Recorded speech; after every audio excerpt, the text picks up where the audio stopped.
आज कहानी है अहमदाबाद के चर्चित सजनी मर्डर केस की, जिसमें पुलिस ने 15 साल बाद लैंडलाइन नंबर के जरिए कातिल को पकड़ा और खुलासा किया।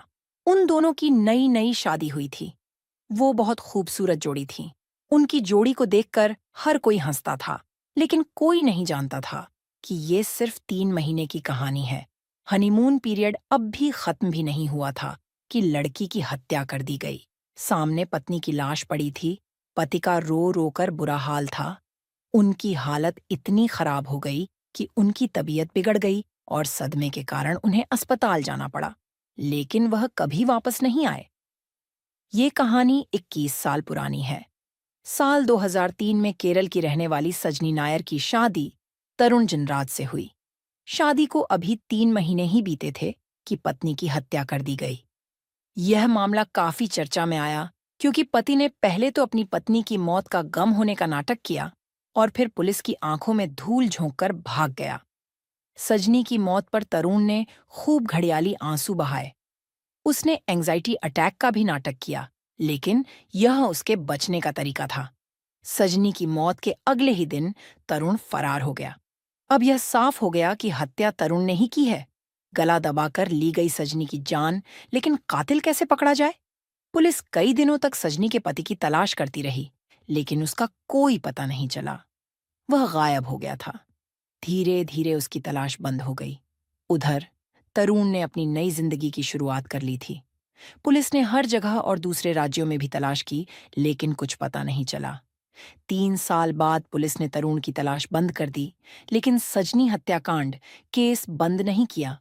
जब सजनी का परिवार मामले के सिलसिले में तत्कालीन नरेंद्र मोदी से मिला, तो 2006 में सीएम कार्यालय से पुलिस विभाग को जांच के लिए संदेश भेजा गया।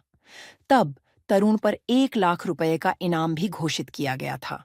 इसी क्रम में पुलिस की मुलाकात तरुण की प्रेमिका से भी हुई, जिसने बताया कि 16 फरवरी को तरुण ने फोन कर शादी के लिए कहा था, लेकिन मैंने हत्यारे से शादी करने से इनकार कर दिया था। तरुण जिनराज ने बेंगलुरु में दूसरी बार शादी की और उसके 2 बच्चे हैं। पत्नी की हत्या के बावजूद वह पूरी ऐशो आराम की जिंदगी जी रहा था। वह अपनी पत्नी और बच्चों के साथ विदेश भी गया। उसने अपना नाम विजय रखा। वह एक कंपनी में सीनियर मैनेजर के पद पर बड़े आराम से काम भी कर रहे था। उसने मान लिया था कि अब पुलिस उसका कुछ नहीं बिगाड़ पाएगी, लेकिन सजनी का परिवार सालों बाद भी अपनी बेटी की मौत को नहीं भूल पाया है। इसी क्रम में पुलिस की मुलाकात तरुण की गर्लफ्रेंड से भी हुई, जिसने बताया कि 16 फरवरी को तरुण ने फोन कर शादी के लिए कहा था, लेकिन मैंने हत्यारे से शादी करने से इनकार कर दिया था। कई साल बाद 2016 में पुलिस को तरुण की गर्लफ्रेंड से पता चला कि तरुण जैसे शख्स को उसके दोस्तों ने दिल्ली के एक मॉल में देखा था।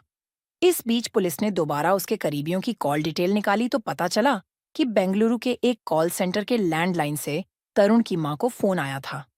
जब इस नंबर की जानकारी निकाली गई, तो पता चला कि यह कॉल किसी प्रवीण भटेले ने की थी। पुलिस को शक हुआ तो प्रवीण भटेले के बारे में जानकारी जुटाई।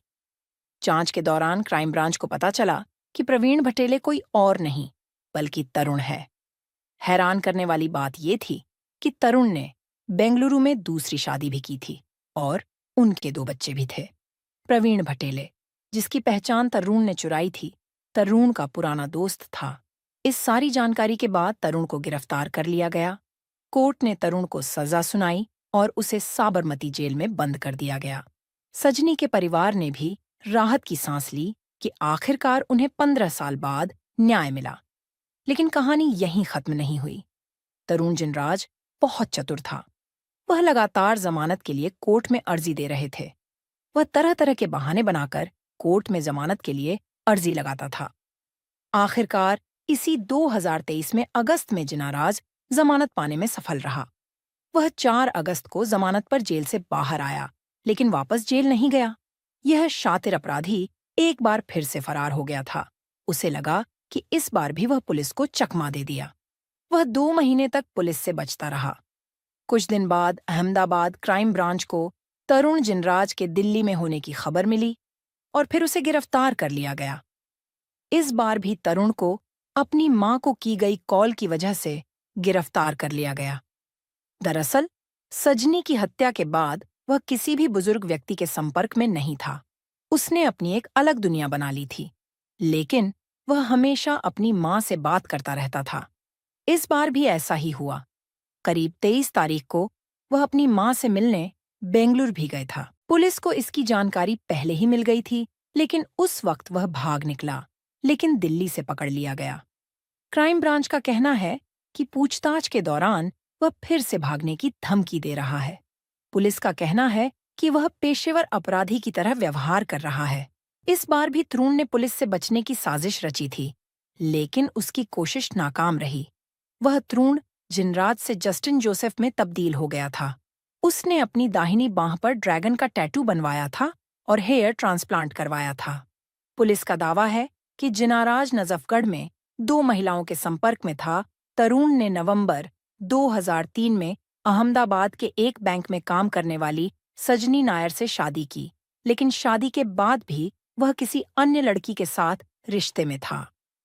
वैलेंटाइन डे के मौके पर पत्नी की हत्या करने से पहले उसने सजनी से संबंध बनाए थे और फिर उसकी हत्या कर दी। तरुण का पहले से ही एक लड़की से अफेयर चल रहा था। तरुण ने हत्या के बाद गर्लफ्रेंड को शादी का ऑफर दिया था। तो क्या इसी वजह से उसने अपनी पत्नी की हत्या, या फिर कोई और वजह थी? इस कहानी में कातिल को तो पकड़ लिया गया, लेकिन हत्या की वजह अभी भी सामने नहीं आई है।